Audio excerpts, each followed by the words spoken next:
Para todos muchachos, sean bienvenidos a este nuevo video donde vamos a continuar con el tema que estuvimos trabajando. Recordemos que en la clase anterior vimos las características más importantes sobre lo que era el planeta Tierra.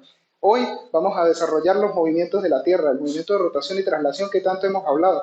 Recordemos que no son los únicos movimientos porque en la clase anterior vimos uno nuevo, pero lo vamos a desarrollar a más a profundidad y también hablaremos sobre lo que es la geósfera terrestre, sus tres capas más importantes y cómo están compuestas y cómo afecta esto a nuestra existencia.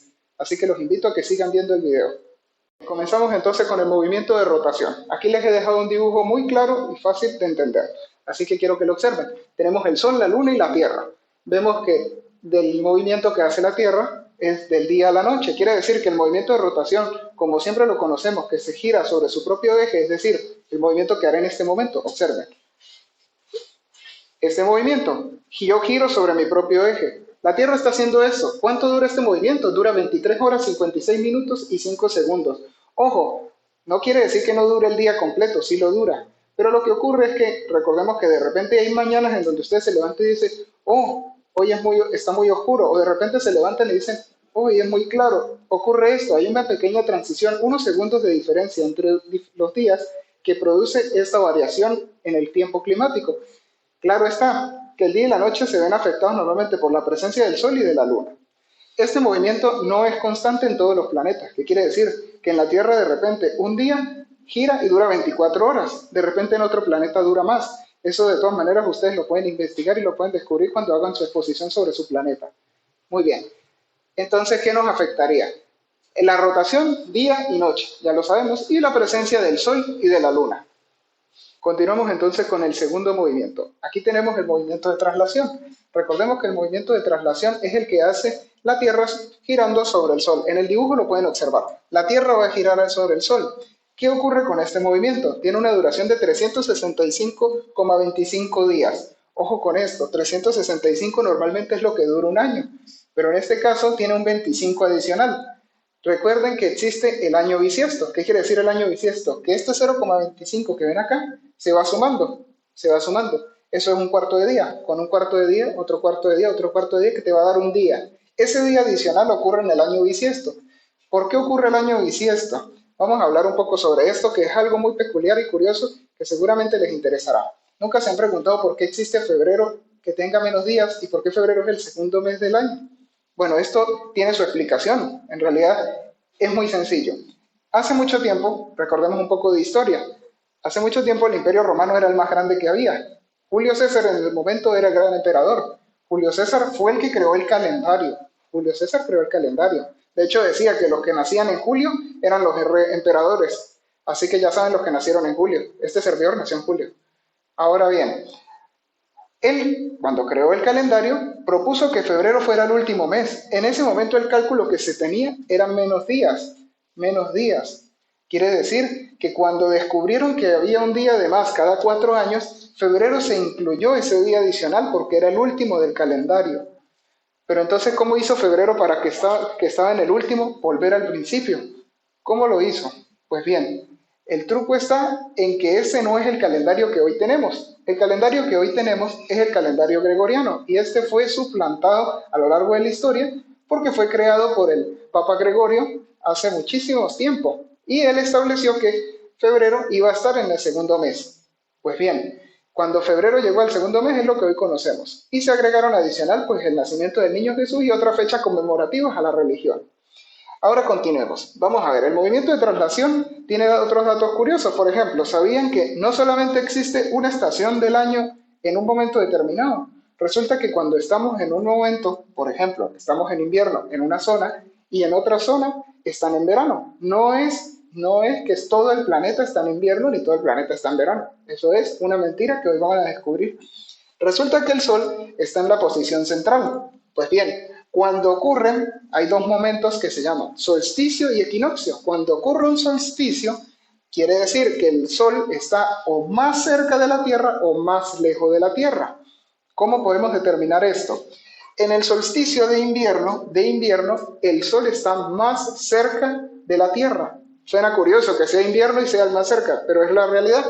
Cuando él está más cerca de la Tierra, como lo ven en el dibujo, miren que el solsticio de invierno está cerca, miren que el solsticio de verano está lejos. ¿Qué ocurre? Vean esta raya roja que les he trazado aquí. Bien, eso que está ahí presente se llama oblicuidad y ya lo hablamos en el video anterior. La Tierra está inclinada, es decir, no está recta. Ella está un poco acostada. En ese movimiento que está acostada hace que los rayos del Sol lleguen solo a esta zona. La otra cara del planeta no presenta radiación solar, quiere decir que está muy frío. Por eso es que el solsticio de invierno está presente en toda esta zona. También aquí ocurre el dato curioso de los 6 meses de sol y 6 meses de noche que hay en los polos. Ya lo van a ver.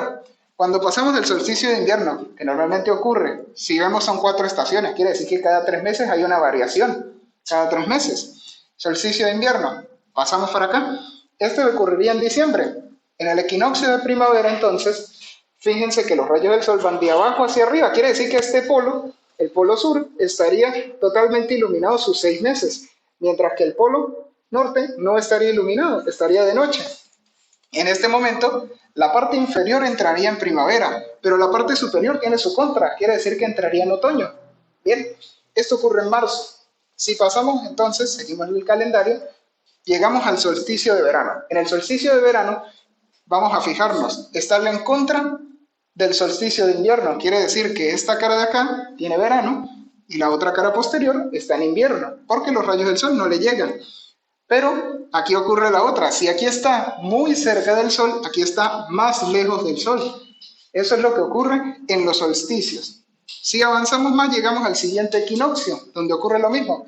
La parte superior entra en sol y la parte inferior no posee sol. Quiere decir que aquí cambian los polos de momento.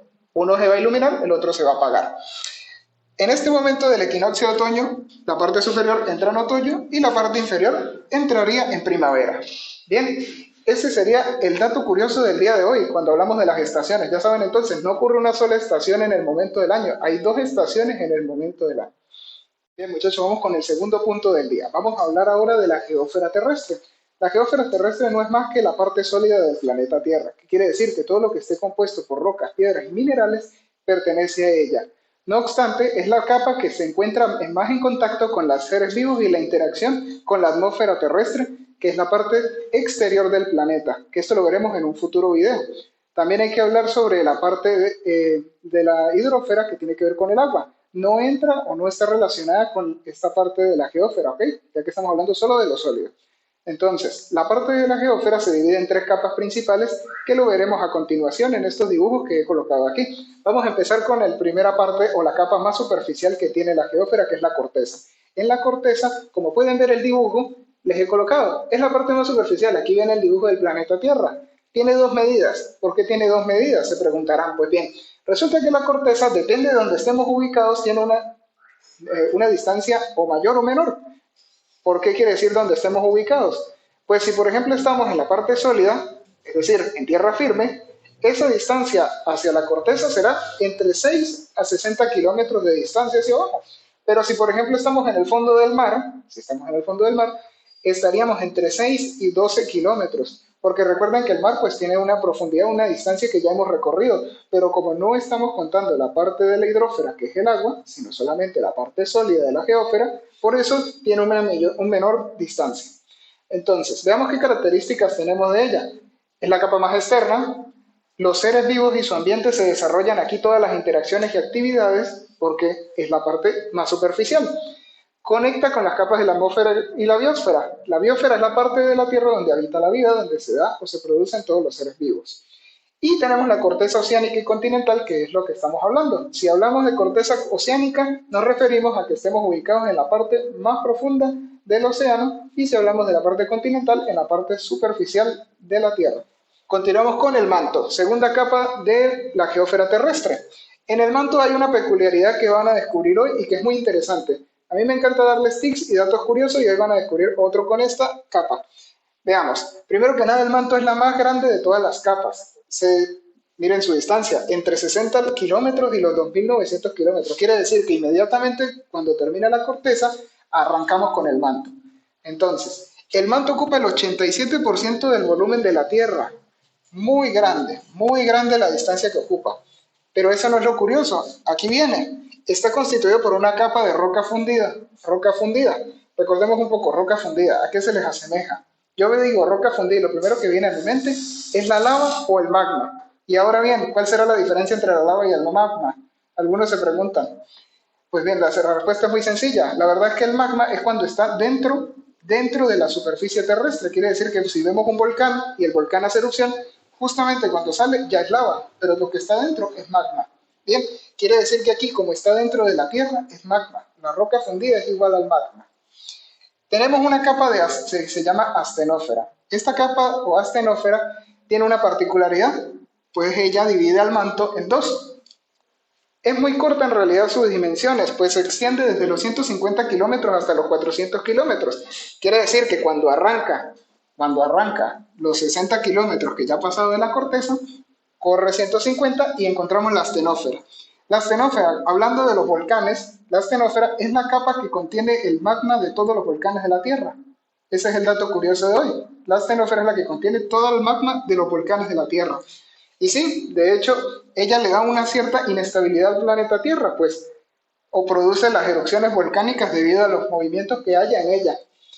Ahora bien, como dijimos, divide el manto en dos, el manto superior y el manto inferior, de mucho menos proporción el inferior. Ya tenemos un cálculo. Si la astenósfera se extiende 150 kilómetros, quiere decir que esos 150 kilómetros que hay es el manto superior.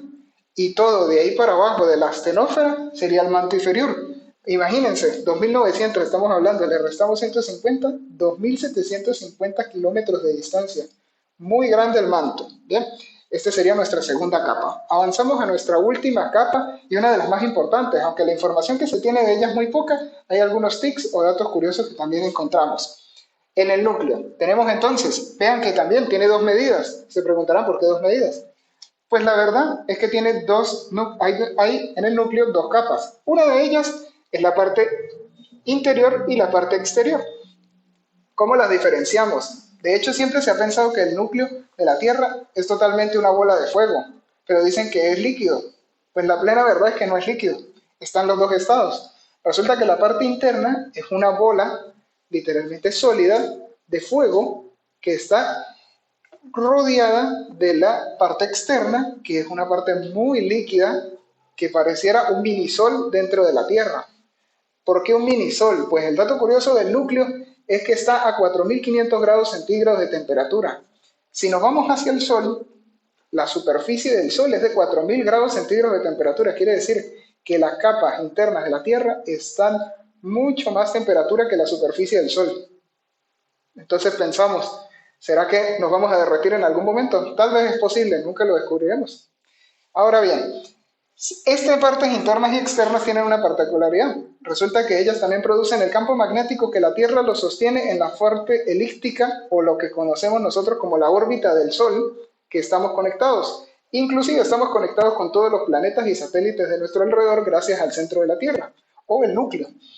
Bien, ella es muy rica en materiales muy pesados y el material que más se consigue en sus etapas más sólidas es el hierro. Estas han sido las tres capas de la corteza terrestre. Te invito a que sigas viendo este video las veces que sea necesario para que puedas comprender esta información y descubres muchos datos curiosos que hemos visto hoy. Me despido hasta otro video.